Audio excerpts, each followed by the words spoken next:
Пријателски тонови, признание за достигнувањата, краток осврт на економската соработка.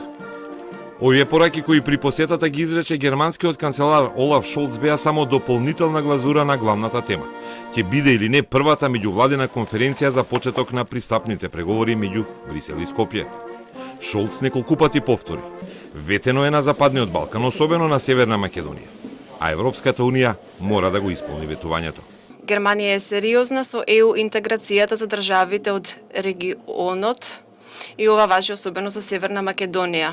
ЕУ, особено кон Северна Македонија, има дадено ветување која ги исполни сите предуслови за започнување на пристапните преговори. Пристапните преговори кои што беа ветени пред 2 години треба сега да започнат, ке се заложам за тоа. Домаќинот Ковачевски оцени дека државата исполнила се што е потребно, но дека не треба како во минатото да се подгреваат очекувањата, затоа што проширувањето и најблиските кандидати до него се заложници на една земја членка. Подгревање на очекувања, како што беше во минатото, за тоа што ќе се случи на некој самит не зависи од Република Северна Македонија. Тоа исклучиво зависи дали 27-те земји членки ќе се усогласат и ќе донесат одлука за отпочнување на првата меѓувладина конференција.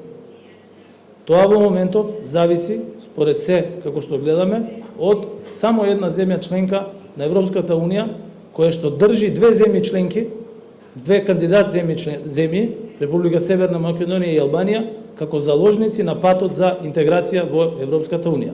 Ковачевски не сакаше да толкува и коментира што се случува на бугарската политичка сцена со излегувањето на еден коалиционен партнер од владата во Софија, затоа што тврди има активни преговори. А кога ќе има заеднички прифатлив договор, ќе се открие што е договорено.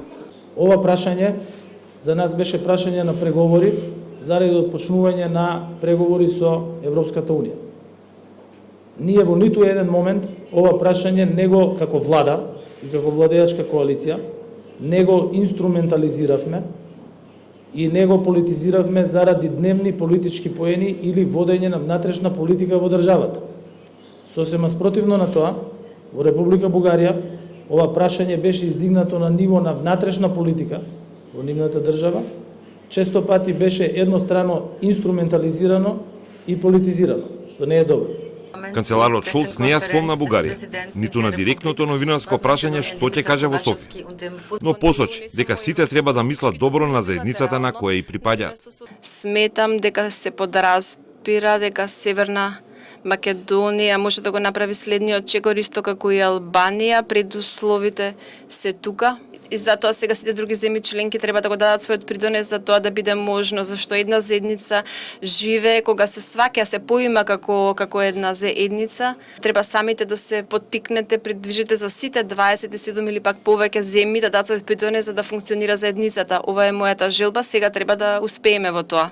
Прес конференцијата заврши со уште едно ракување. Германскиот канцелар потоа се упати кон Софија, каде се издигна засега непробојниот зид меѓу македонските евроинтеграции од една и Европската унија од друга страна.